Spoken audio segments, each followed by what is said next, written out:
My name is Oscar and I am going to have my hearing test. My mum will go with me. I will come through the main entrance. It can be busy, but it is okay. I go to the green lifts, then up to sea floor.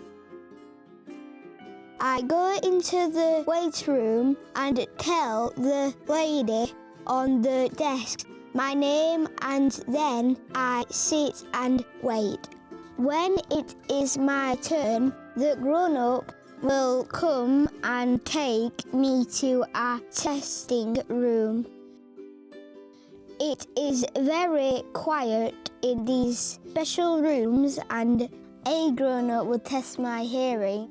The grown-up will show me what to do and we will play a game. When I have finished the activity, I can go. Everyone will be proud of me.